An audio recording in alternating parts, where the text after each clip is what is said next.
Well, this third coast weather, you can't beat it, right? That's the Oso Bay somewhere there behind me, and I'll try to stay a little bit out of the way so you can do some bird watching. But today I want to talk a little bit about a personal hero of mine, somebody that stood out, a regular guy named Johnny Golden, and he definitely had the name and demeanor for a personal hero.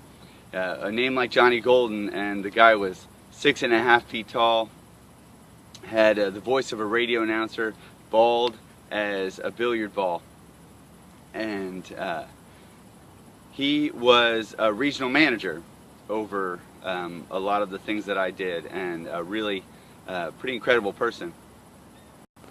But this one particular time, it was late. It was Austin afternoon summer, and Austin, if you haven't been in Austin in the summer in the afternoon, it's really hot, and I had been working outside all day, so I was pretty exhausted.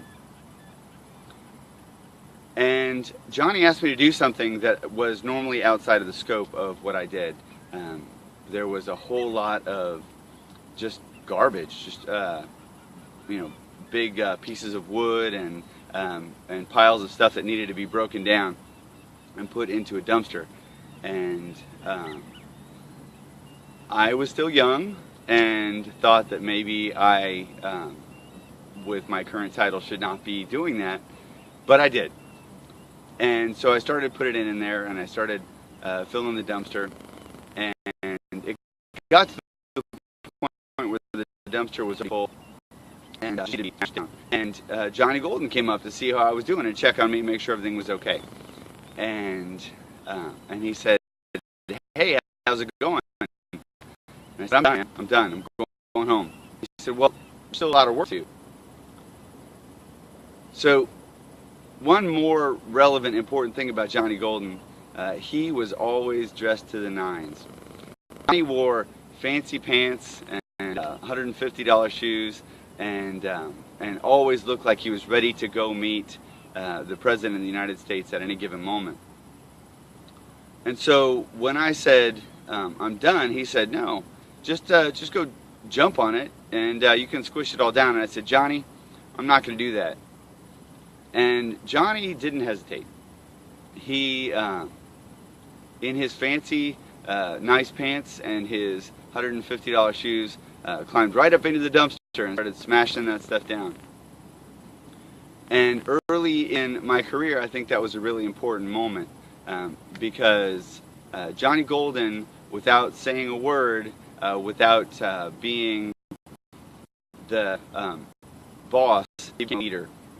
And I stood there in the parking lot watching him jump in a dumpster, embarrassed. And to this day, it's still really important to me to never ask my team to do something that I wouldn't be willing to do myself. And that really stood out for me. So as a leader and as a manager, it's always important to make sure that you're on the same side as your team, and that the goal is getting the job done, not finding out who's responsible for not getting the job done. So anyway, there's your takeaway on Monday. We've got beautiful weather all week, so make sure and enjoy that. I hope to see you guys at the communication seminar tomorrow. It's going to be a good one. There's a good number of people there. I know it's going to be a good one. As we get into the holiday season, remember to respect and love each other, whether it's your team at work or whether it is your friends or whether it is the people on the road. So go make it a great week, and we'll see you all again on Monday.